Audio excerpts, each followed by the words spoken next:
আপনাদের সবাইকে স্বাগতম টিম শাশ্বতা ইউটিউব চ্যানেলে। আজকে আপনাদের জন্য নিয়ে এসেছি একদম নতুন বাস্তব ঘটনাভিত্তিক একটি ভিডিও। এই ঘটনাটি ঘটেছে পশ্চিম মেদিনীপুর জেলার এক গ্রামে।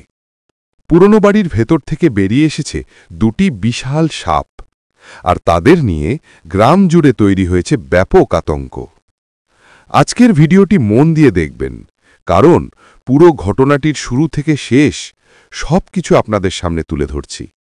আর হ্যাঁ, একটি গুরুত্বপূর্ণ কথা, কোনো সাপ দেখলে কখনোই নিজেরা ধরতে যাবেন না, এবং কখনোই ঝাড়ফুঁক বা ওঝার কাছে যাবেন না। হসপিটালই হবে প্রথম ঠিকানা। চলুন তাহলে শুরু করা যাক আজকের ভিডিও। দৃশ্য ১, পুরনো বাড়ির বর্ণনা। পশ্চিম মেদিনীপুরের এই বাড়িটি দেখতে বাইরে থেকে বেশ শক্তপোক্ত মনে হলেও এর ভেতরে অনেক পুরনো ফাটল তৈরি হয়েছিল। বাড়ির সামনের দিকে দুটি শাটার ছিল, যেন ছোট্ট দোকান সেটআপের মতো। আর সেই দুটো শাটারের ঠিক পিছনেই ছিল একটা বড় রুম।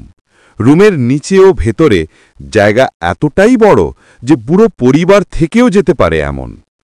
বাড়ির মালিক কিছুদিন ধরে অনুভব করছিলেন যে রাতে যেন কিছু নড়াচড়ার শব্দ হচ্ছে। প্রথমে তিনি ভাবেন ইঁদুর হবে, কিন্তু দিন দিন শব্দ বাড়তে থাকে। অবশেষে সন্দেহের কারণে তিনি নিজের পরিবারকে নিয়ে রুমের চারপাশটা পরীক্ষা করতে শুরু করেন।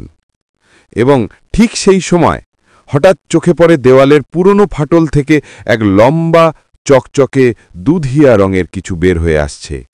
তিনি প্রথমে ভেবেছিলেন হয়তো কোনো লাঠি, কিন্তু যখন জিনিসটা নড়তে শুরু করল তখন বুঝলেন এটা একটি বিশাল সাপ। সেই সাপের কিছুক্ষণ পর ভয় পেয়ে গেলেন।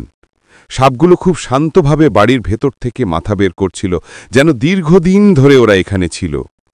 দৃশ্য ৩, ড্রামের নিচে সাপের বাসা। বাড়ির ভেতরের অংশে একটা বড় ড্রাম ছিল, আর সেই ড্রামের নিচে ইটের ওপর পুরনো কাপড় আর খড়ের মতো বিছানা তৈরি ছিল।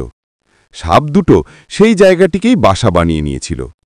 তার ভেতরে ছিল ডিমের মতো চ্যাপ্টা গোল লেখা কিছু, যেটা দেখে মনে হচ্ছিল শিগগিরই বাচ্চা ফোটার সম্ভাবনা ছিল।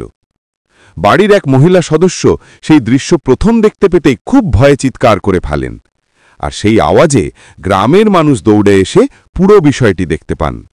সবাই অবাক হয়ে যান, কারণ দুটো সাপ এতদিন ধরে এই বাড়ির নিচে ছিল তা কেউ বুঝতেই পারেনি। দৃশ্য ৪, গ্রামবাসীর আতঙ্ক। গ্রামে খবর ছড়িয়ে পড়তেই লোকজন ভিড় জমাতে থাকে।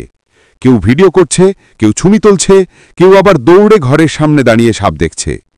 কিন্তু এই ভিড় বাড়ার সঙ্গে সঙ্গে সাপ দুটো আরও অস্থির হতে থাকে। এরকম অবস্থায় সাপ আক্রমণ করতে পারে, তাই সবাইকে দূরে থাকার অনুরোধ জানানো হয়। গ্রামের কিছু মানুষ ঝাড়ফুঁক করার কথা বলছিল।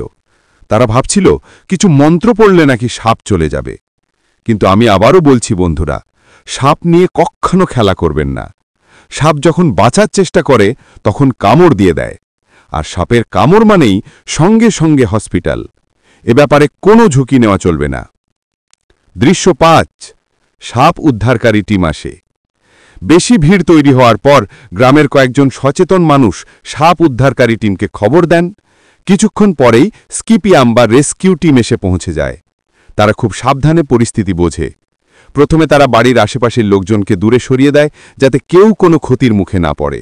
এরপর তারা সাপ দুটোকে ধীরে ধীরে বের করার চেষ্টা শুরু করে। একজন এক হাতে স্টিক আর অন্য হাতে ব্যাগ নিয়ে সাপের গতিবিধি লক্ষ্য করছেন। দুধিয়া রঙের সাপটি প্রথমেই ধীরে ধীরে সামনের দিকে এগিয়ে আসে। তারপর সাপটি যখন সঠিক দূরত্বে আসে, রেস্কিউ টিমের সদস্য দুটো হাতের কৌশল দিয়ে সেটাকে তুলে ব্যাগে ঢুকিয়ে দেন।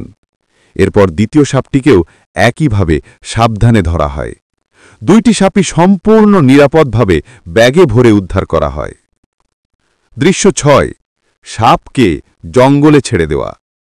রেস্কিউ টিমের সদস্যরা সাপ দুটোকে কোথাও শহরের ভিতরে বা বাইরে রাখেনি, সরাসরি নিয়ে গিয়ে জঙ্গলে ছেড়ে দেওয়া হয়েছে। কারণ সাপ প্রকৃতির জন্য খুবই উপকারী প্রাণী। তারা ইঁদুর, কীটপতঙ্গ খেয়ে পরিবেশকে ব্যালেন্স রাখে। সতর্কবার্তা, ভিডিওর জন্য বাধ্যতামূলক। বন্ধুরা, ভিডিওর শেষে আবারও মনে করিয়ে দিচ্ছি, সাপ দেখলে নিজেরা ধরতে যাবেন না, কোনো ঝাড়ফুঁক তান্ত্রিকের কাছে যাবেন না, সাপ কামড়ালে সঙ্গে সঙ্গে হসপিটালে যান। আর আপনার আশপাশে সাপ দেখলে স্থানীয় সাপ উদ্ধারকারী টিমকে খবর দিন। চ্যানেল সাবস্ক্রাইব অংশ। বন্ধুরা, এই রকম বাস্তব ভিডিও, রেস্কিউ গল্প এবং সচেতনতা নিয়ে আমরা সব সময় আপনাদের জন্য ভিডিও বানাই। আপনাদের একটি ছোট্ট কাজ, চ্যানেলটি সাবস্ক্রাইব করে বেল আইকনটি অন করে রাখুন। আপনার একটি সাবস্ক্রাইব আমাদের অনেক বড় শক্তি দেয়। ধন্যবাদ সঙ্গে থাকার জন্য। আবার দেখা হবে নতুন ভিডিওতে। টিম শাশ্বত।